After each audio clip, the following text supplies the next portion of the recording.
Alors, ce soir, nous sommes ensemble pour, le dernier live, du mois de novembre. Voilà, je vous avais promis donc une série comme ça hebdomadaire. On arrive, à la fin de cette série, donc il y en aura d'autres, mais peut-être pas aussi régulières. Ah, c'est Sébastien ce soir. Bonsoir Sébastien. Et j'ai choisi volontairement de vous laisser, la parole pour répondre à vos questions.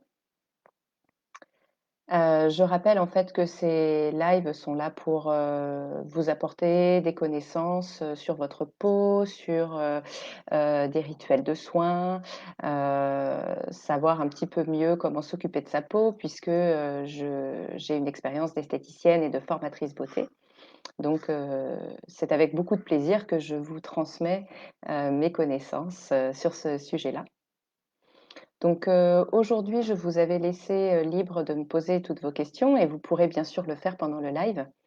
J'ai pas mal de personnes qui m'ont envoyé donc des messages pour me donner, des sujets qui les intéressaient. Je vais pouvoir vous dire un petit peu, les thèmes qu'on va pouvoir aborder aujourd'hui. Voilà.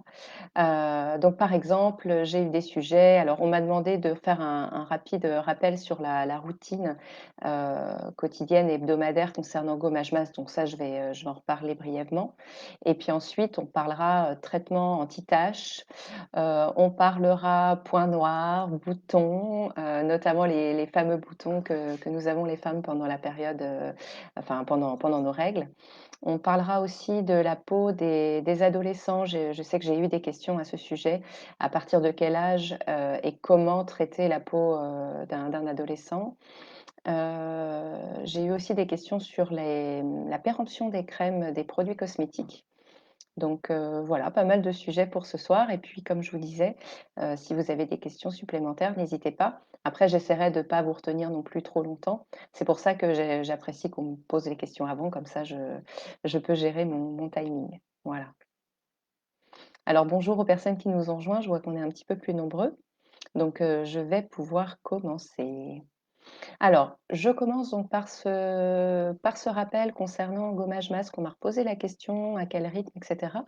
Je vous rappelle que le gommage, que ce soit sur le visage ou sur le corps, a pour but en fait d'exfolier, de retirer les peaux mortes et de ce fait de vous rendre une peau plus douce, moins rêche, plus lumineuse, d'éviter les petites imperfections, de donner un teint, plus frais aussi, une peau plus saine, heu, d'augmenter la circulation sanguine de par le massage et puis également de faciliter la pénétration des actifs de vos crèmes. Donc ça, c'est recommandé, une fois par, semaine, parfois 2 si vous avez une peau très épaisse, mais voilà, en général, une fois par semaine, c'est très bien. Je conseille toujours, sous la douche, que ce soit le visage ou le corps, parce que c'est vrai que ça vous permet de faire un gain de temps. Et puis, l'idée après, c'est de bien hydrater sa peau, donc soit avec un lait pour le corps, soit sur le visage avec un masque hydratant, qu'on va appliquer juste après sur une peau, sèche pour pouvoir lui apporter tout son confort, sa souplesse et puis, l'hydratation dont elle a besoin. Voilà, donc je répète, c'était une fois par semaine. Voilà pour, ce rappel. Concernant maintenant le traitement anti-taches, donc ça, j'ai plusieurs personnes qui m'ont posé des questions, donc c'est avec grand plaisir que j'y réponds. Alors concernant les produits, puisque c'est souvent la question que vous m'avez posée, déjà, sachez que c'est toujours intéressant de faire des gommages. Donc justement, j'y reviens. Quand on a des taches, pourquoi? Parce que le gommage va venir justement retirer cette petite pellicule de peau morte pigmentée qu'on va avoir à la surface de la peau. Petit à petit, déjà, grâce à vos gommages, vous allez pouvoir éclaircir le teint. C'est d'ailleurs le conseil que je donne quand on sort de la période estivale, quand on a fait, beaucoup de bains de soleil. C'est bien effectivement de faire des gommages régulièrement pour retirer non pas le comment dire? Le bronzage en lui-même, mais retirer toutes ces peaux mortes, qui sont, colorées, d'une couleur qui est un petit peu terne et c'est la même chose quand on a des taches pigmentaires. Donc déjà le premier conseil, c'est de faire des gommages régulièrement. Ensuite, si vous avez vraiment des taches, marquées, vous pouvez choisir aussi des AHA, des acides de fruits. Donc là, on est sur un peeling un peu plus fort, hein, que le gommage traditionnel.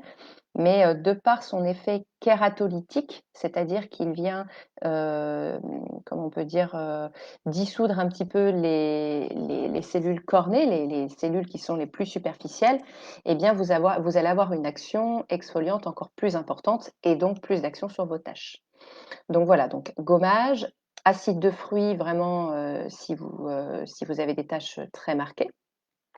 Et puis après, on va plutôt choisir des produits, des cosmétiques avec, des actifs qui vont inhiber, c'est-à-dire bloquer, l'action de la tyrosinase. La tyrosinase, c'est une enzyme qui est, synthétisée par les mélanocytes. Ce sont nos cellules, hem, qui vont produire justement la pigmentation de la peau et la tyrosinase, c'est une enzyme qui a tendance parfois, à surproduire en fait, justement de la pigmentation et qui risque de vous donner des taches pigmentaires. Donc, qu'est-ce qu'on retrouve comme action comme actif pour bloquer, pour inhiber la tyrosinase?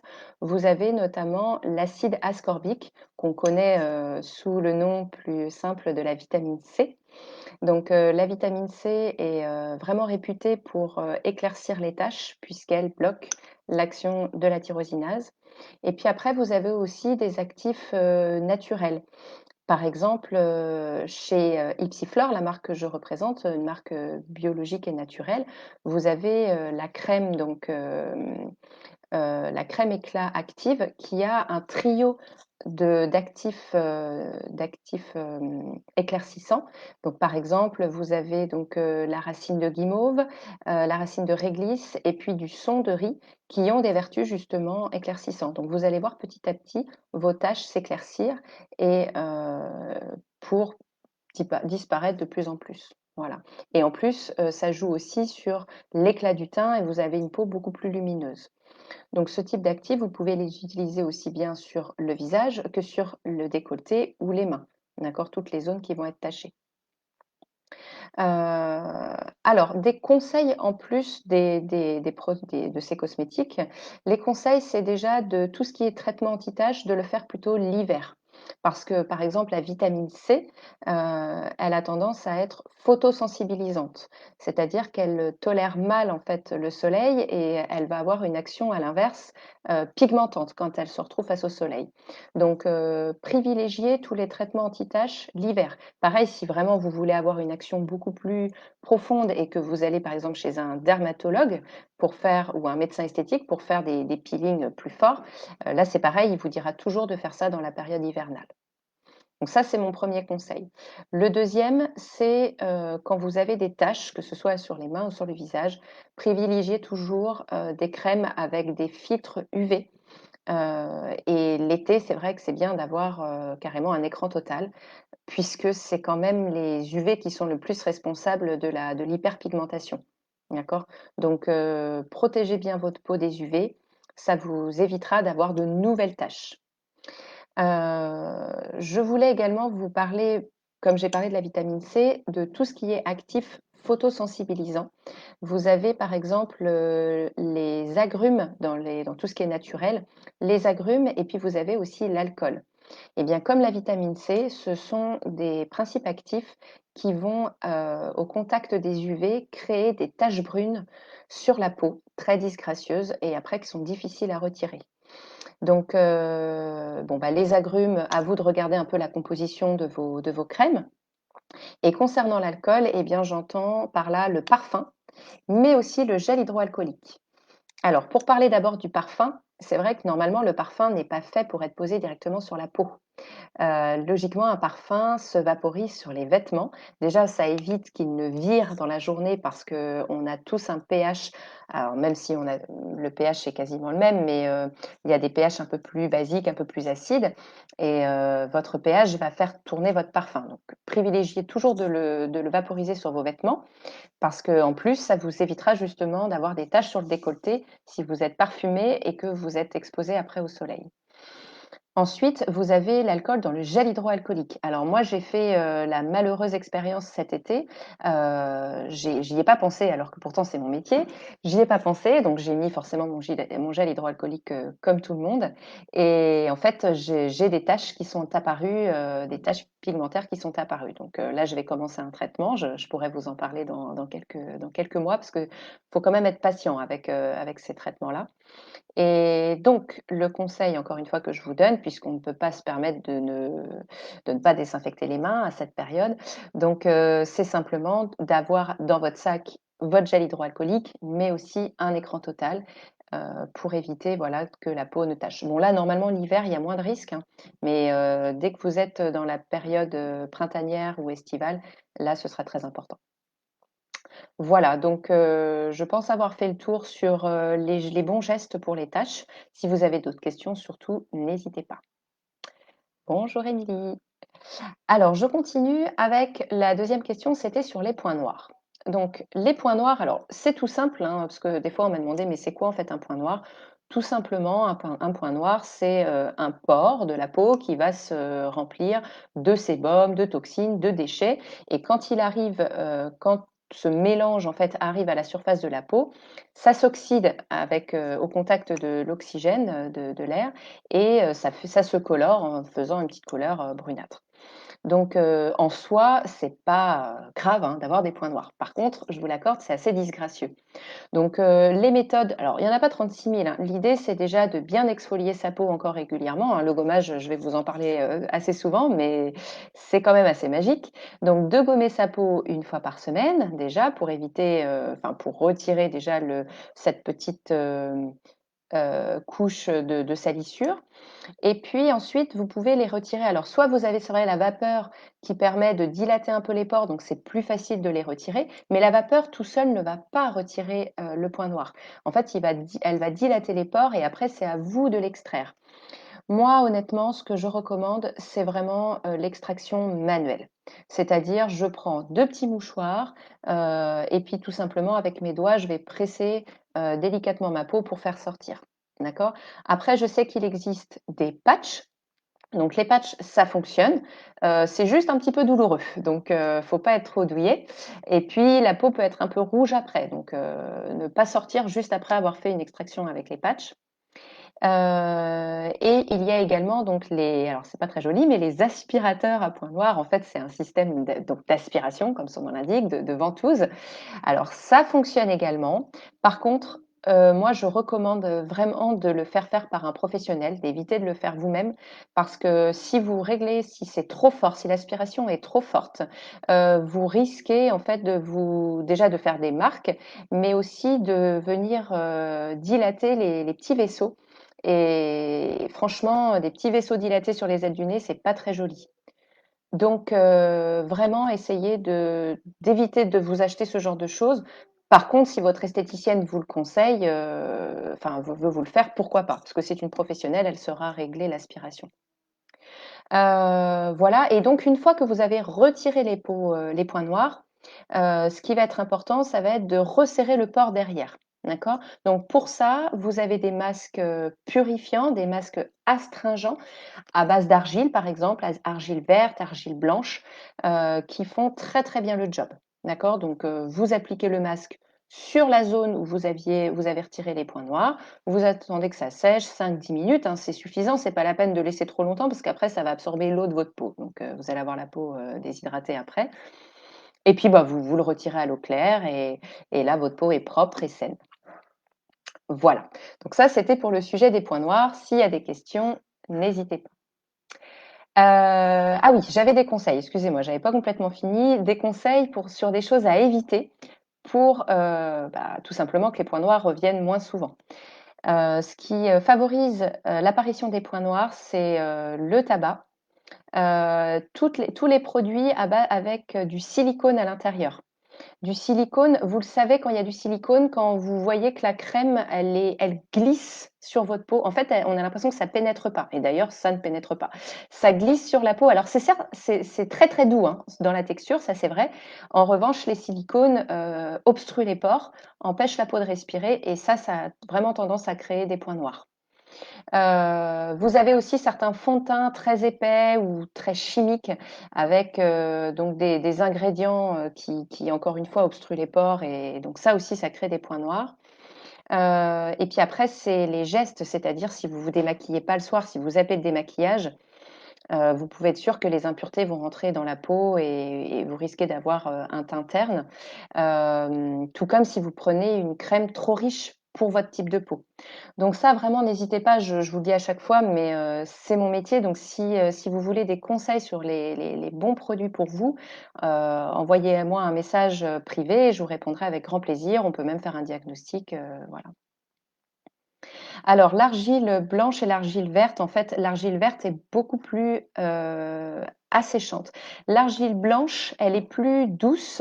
Elle a aussi même des vertus hydratantes et restructurantes. C'est vrai que l'argile verte, normalement, elle est plus utilisée pour tous les problèmes pharmaceutiques. Donc, quand on a des bobos, quand on a même une infection, je ne sais pas si ça vous est déjà arrivé, un ongle incarné, des choses comme ça. En fait, elle absorbe le mal et donc elle assèche. L'argile blanche est plus douce, donc c'est vrai qu'en général, quand on a comme ça des soucis cutanés, mais sans aggravation, l'argile blanche en général va suffire. D'accord? Donc privilégiez quand c'est juste pour resserrer les pores, privilégiez plutôt l'argile blanche. Voilà pour donc les points noirs. Cette fois-ci, j'ai fini sur mes conseils. Donc continuez à me poser vos questions, hein, si vous en avez. Moi, j'enchaîne. On m'a parlé après des boutons pendant les règles. Alors, tout simplement, pourquoi on a un peu plus de boutons quand on a nos règles? Eh bien, parce qu'on a, comment dire? Tout ça, c'est hormonal, d'accord? Le corps, pendant cette période, se nettoie, se purge et les boutons, vous remarquerez qu'ils apparaissent souvent au niveau des tempes, au niveau comment dire? Du menton et ici également au niveau de l'ovale du visage. Pourquoi ces zones-là? Tout simplement parce que ce sont des zones où la lymphe passe et la lymphe, en fait, c'est un liquide interstitiel qui est très très proche en fait dans sa composition du sang. Et un des objectifs, une des missions de la lymphe, c'est justement de détoxifier, de nettoyer et d'éliminer tous les déchets, tous les détritus cellulaires. Donc c'est pour ça que comme, quand on a nos règles, on est dans une période, de nettoyage et bien, la lymphe en fait, a tendance à ressortir un peu plus les impuretés et on se retrouve avec des boutons. Donc en soi, c'est pas grave, vous voyez? C'est même normal et c'est même, sain finalement. Mais je vous l'accorde, c'est assez disgracieux. Donc ce que je vous conseille quand vous avez des boutons qui soient plus ou moins gros, c'est déjà de ne pas y toucher. Alors je sais que ça démange, mais l'inconvénient, c'est quand vous percez un bouton. D'ailleurs, c'est pareil si vous avez des adolescents avec de l'acné, c'est la même chose. Si vous percez un bouton, vous risquez en fait de répandre, les impuretés qu'il y a à l'intérieur et vous risquez d'en avoir, soit qui deviennent déjà plus gros, parce que vous-même, on n'a jamais les mains complètement, saines, donc vous risquez de mettre un peu plus d'impuretés et en plus, on risque de se retrouver avec un peu plus de boutons autour. Donc c'est vraiment pas l'objectif. Donc simplement, quand vous avez un bouton disgracieux, je parle des règles, mais même hors période de règles, hein, bien sûr. Ce que je vous conseille de faire, c'est de ne pas y toucher et de mettre dessus justement un petit peu d'argile blanche ou là de l'argile verte, pour le coup, ça peut être intéressant. En tout cas, de mettre un produit asséchant dessus. Et l'idéal, c'est de le faire au coton-tige, juste sur le bouton. Et ça, autant de fois que nécessaire, autant de jours que nécessaire. Une ou deux fois par jour. Et voilà, autant de jours que nécessaire jusqu'à ce que vous voyez qu'il s'est asséché. Il va s'assécher tout seul. Vous n'avez pas forcément besoin de le vider. D'accord? Et puis, une fois que vous voyez qu'il est sec, le deuxième geste, c'est l'aloe vera. Parce que l'aloe vera est cicatrisant, mais aussi un petit peu émollient. Donc, vous allez permettre à votre peau de se réparer pour qu'il n'y ait pas de cicatrices. Ce qui donne des cicatrices, c'est quand on vient triturer le bouton, qu'on a été jusqu'au sang et qu'on a un geste, que derrière, en fait, on n'hydrate pas comme il faut. Donc avec un produit asséchant dessus et l'aloe vera derrière, normalement, vous êtes tranquille. D'accord? Et si vraiment vous trouvez ça disgracieux, camouflez-le avec un petit fond de teint naturel et ça se passera bien. Produit asséchant, je vous disais, l'idéal c'est d'avoir un masque à l'argile. Très honnêtement, l'argile, quand vous en avez à la maison, vous l'utilisez pour pas mal de choses. Donc je conseille toujours l'argile blanche, mais ça peut être aussi l'argile verte, comme je disais. Ensuite, donc pendant cette période de règles, comme on est en plein nettoyage, j'insiste aussi sur, vos gestes, drainants, c'est-à-dire d'éviter pendant cette période de manger trop gras, trop riche, pour que, bah, justement vous évitiez encore une fois d'avoir encore plus de boutons, de privilégier les fibres, les vitamines qu'il y a dans les fruits, les légumes, sous toutes ces formes, hein, crues, en potage, en jus. Pourquoi? Parce que tous les minéraux, les oligo-éléments qu'ils contiennent et l'eau aussi qu'ils contiennent vont vous permettre de drainer, d'éliminer, d'avoir un plus joli teint et encore une fois d'éviter la formation de boutons. Et dans la même, logique, eh bien, c'est de boire beaucoup d'eau. Quand vous avez vos règles, vraiment buvez beaucoup d'eau pour drainer, pour aider le corps à éliminer. D'accord? Et c'est vrai qu'avec tous ces conseils, bah, vous devriez déjà avoir une plus jolie peau. Et d'ailleurs, ces conseils ne s'appliquent pas que pendant les règles, on est bien d'accord. Voilà, donc ça, c'était pour les boutons d'une manière générale. N'hésitez pas à poser vos questions si vous en avez d'autres. Ensuite, alors on m'a parlé de la peau de l'adolescent, donc vous allez voir, il va y avoir pas mal de similitudes. Déjà, on m'a demandé à partir de quel âge on peut commencer à soigner, à entretenir, la peau. En général, c'est justement quand il commence à y avoir un petit peu un bouleversement hormonal. Alors c'est de plus en plus tôt aujourd'hui avec, tout ce qu'on mange, l'air pollué et cetera. Bon bref, donc autour de 11 ans, 12 ans, voilà, c'est pas mal de commencer déjà à nettoyer la peau de votre enfant. Et puis après, l'idée, c'est d'avoir des gestes vraiment doux, d'éviter les produits trop asséchants.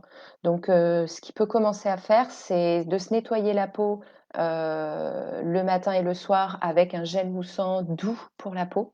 D'accord? On en avait parlé un petit peu la dernière fois, mais essayez de choisir un produit plutôt, bio, dans lequel il y a que des produits naturels à l'intérieur et puis, pas trop purifiant. Vous savez, il y a eu une époque où c'était la mode, de certaines marques, très, très asséchantes, comme Biactol et cetera. Je ne sais pas si on les trouve encore, mais, là, l'inconvénient, si vous faites ça, c'est que ça fasse l'effet rebond et qu'il se retrouve avec la peau encore plus grasse derrière. Donc surtout un produit doux et puis pourquoi pas lui conseiller de mettre une petite crème hydratante, matifiante, si jamais il commence à avoir déjà un peu la peau luisante avec quelques points noirs. Une petite crème matifiante qu'il va mettre une fois par jour le matin, ça suffit. D'accord? Si vraiment, vraiment vous voyez qu'il y a des imperfections, vous pouvez faire un gommage une fois de temps en temps avec un masque plutôt à l'argile effectivement. Mais voilà, on va y aller tranquillement quand même, hein. Ils ont en général encore une peau qui est saine et bien souple, bien hydratée, donc on commence doucement mais sûrement. Là, je parlais bien sûr des peaux des adolescents, mais des peaux saines. Après, quand il y a de l'acné, c'est encore un autre rituel. D'accord? Je peux pas tout, traiter aujourd'hui, mais voilà. Donc j'espère avoir répondu aux questions sur la peau de l'adolescent, parce que ça, on me l'avait déjà demandé plusieurs fois. Sinon, bah, n'hésitez pas à compléter. Voilà et puis donc j'avais une dernière question qu'on m'avait posée en message, privé, c'était sur, la péremption des produits cosmétiques. Alors c'est vrai que c'est une question intéressante. Donc déjà pour connaître, la date de péremption, vous voyez sur vos tubes, vous avez souvent c'est un schéma qui montre un pot ouvert et là, il y a une date à côté. Alors, ça va entre 6 mois et 18 mois selon les principes actifs qu'il y a à l'intérieur. Donc, bon, bah, jusque-là, c'est assez clair. À partir du moment où vous l'ouvrez, vous avez cette date, de péremption à respecter. Maintenant, pas d'affolement, même si vous dépassez cette date-là, il y a peu de risques de toxicité. Sauf bien sûr si ça fait 2 ans que votre crème, traîne dans votre placard, mais normalement, il y a pas de risque de toxicité. Le seul risque que vous prenez, c'est que les actifs, soient moins, comment dire? Performants sur votre peau. Donc moi, ce que je conseille, c'est ce que je fais personnellement quand, au bout d'un moment ma crème, je sais pas, voilà, je l'avais un peu oubliée ou enfin ça traîne un petit peu. Ce que je fais, c'est que je la mets sur ma table de chevet et je l'utilise comme crème pour les mains ou crème pour les pieds. Comme ça je perds pas, enfin moi j'aime pas le gaspillage donc c'est toujours bon pour d'autres zones du corps. Voilà. Et par rapport à ce thème aussi de la péremption, par contre, il y a quelque chose que vous devez absolument savoir, c'est pour les produits, solaires, parce que les filtres solaires ont une durée de vie très, très courte et je sais qu'il y en a pas mal d'entre vous qui utilisent les crèmes, d'une année sur l'autre. Or, normalement, les filtres ne sont plus du tout aussi efficaces. Donc en faisant ça, vous prenez le risque de prendre des coups de soleil ou d'avoir des taches brunes, lors de votre exposition.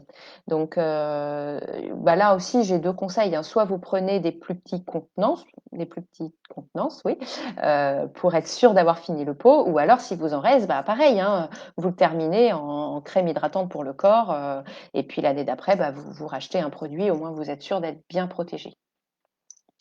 Voilà, donc j'ai répondu aux questions qui m'avaient été posées, par message. Donc si vous en avez d'autres, bah, n'hésitez pas, je suis là pour ça, ça me fait, bien plaisir.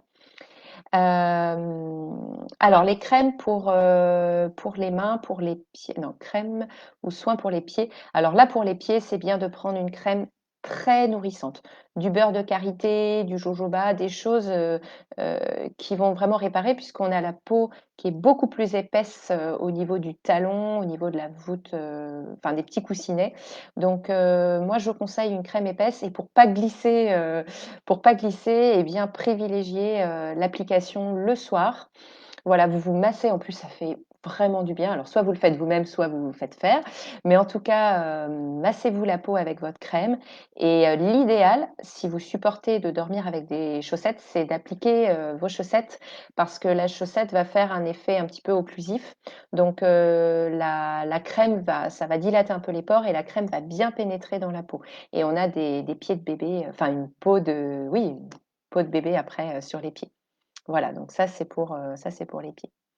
Voilà, donc là, si vous avez, des doutes sur, les bons cosmétiques pour vous, ou pour votre entourage, si vous avez envie, aussi pour Noël, d'avoir, des conseils. Je vais vous diffuser un petit peu les prochains jours le catalogue de Noël à Dipsiflore parce qu'il y a des produits intéressants. En tout cas, n'hésitez pas à m'envoyer, un petit message, je vous rappelle et on peut se fixer un diagnostic, ça se fait de plus en plus maintenant en visio.